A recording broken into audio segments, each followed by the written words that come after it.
Нэгдэнэ гэр бүлийн хүчирхийллийн ямар нэг хэлбэр байдаг гэсэн судалгаа бий. Монголд гарч байгаа гэмт хэргийн бараг тэн хагас нь гэр бүлийн хүрээнд үлдэгддэг байна.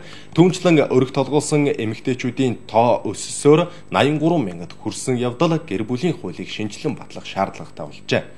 Хагас өнчиг хүүхдийн тоо огцон мөсч эхэлсэн тул хүүхдийг төрсөн цагаас эхлэн эцэг эхийнхээ өмчийн эзэн байх заалтыг оруулахаар яригдж байгаа юм байна. Монгол улс нийт 762.3 мянган өрхтэй болж нэг өрх дунджаар 3.7 ам бүлтэй байна. Энэ тоонд өргөтлөхөөс эмэгтэйчүүдийн эзлэгчийн нэмэгцээр 83 мянгад хүрчээ. Эцэггүй хүүхдийн тоог зөөлөхийн тулд эрэгтэйчүүдийг чиглэсэн хатуухан бодлогыг гадны улс орнууд баримталдаг. Гэр бүлээс гадуур харьцаатагтсан болоод ганц бие байхдаа хүүхдтэй болсон эрэгтэйчүүдэд цусны шинжилгээгээр баталгаажуулан шүүхэн шийдвэр гарч хөдөлмөрийн үлсний доод хэмжээг 2 дахин нэмэгдүүлсэн хүүхдийн тэтгэр тогтоолгон насан туршид нь хүүхдийг эцгийнхээ өмчийн хамтан эзэн байхаар хуульчилснаар хагас өнчиг хүүхдүүдийн тоог эрс бууруулсан шиг дэлхийн 62 оронд байна. Хүүхэд төрсөн цагаас эхлээд өмчийн эзэн байна. Гэр бүлийн дундын эзэмшилт байгаа өмчийг хүүхэд мөн хуваах ёстой. Эрэгтэйчүүдэд хатуу хариуцлага ногдуулан эдийн засгийн аргаар тэмцэх нь гэр бүлийн үнцнийг хамгаалах өөрсдийн сонголтоор биш хэн нэгний шийдвэрээр эцэггүй хагас өнцийн өсөж байгаа мянган бяцхан хүүхдүүдийг хамгаална. Түүнчлэн гэр бүлийн хуульд хүчирхийллийн заалтыг суулган өгснөөр гэр бүл амар тайван байх орчин бүрднэ.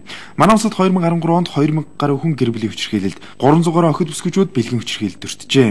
Нэг хүний цаана наазах нь 10 ногдмол хүчирхийлэлд өртсөн хүн байна гэсэн тооцоо байдаг өгөөд энэ тоогоор үзвэл 23 мянган болж байна. Иймд хүчин эсэ идгээд гэр бүлд агсан согтуу тавьдаг сэтгэл зүйн дарамт үзүүлдэг хүмүүст таних тэмдэг болгосон гав зүүх санаачлагыг Монгол Улсын ерөнхийлөгч гаргаад байна. Өнөөдөр хатуу сануулж байна. Гэр бүлийн хүчирхийлэгчид гэм зэмгүй явдаг цаг өнгөрсөн. 2013 он сүүлчийн он байх болно тэр хүмүүст. Гэр бүлийн хүчирхийллийг гэмт хэрэг гэж үздэг болно. Бүр цахим гав гэдэг систем орж ирж байгаа шүү дээ. Та манай гэрчид хохирогчид 100-аас 200 м ойртвол таныг барьчлна. Ойрцсон чи яаж юм? Электрон гав зүүчнэ. Тэгэл болоо. Нөгөө хохирогч руу 100 м руу ойртоод ирэхэд гав нөгөө хяналтын төвдөө дахин өгнө. Тэгээд уучлаарай та яагаад хохирогч руу ойрцсон бэ? Та яагаад хохирогч руу уцсан бэ? Яах гэж? За таныг чөлөөтэй байлгахад та энэ дэглэмээ барьж чадахгүй би таныг барьчлаа гэд аваад байдаг газар барьж хийчихнэ.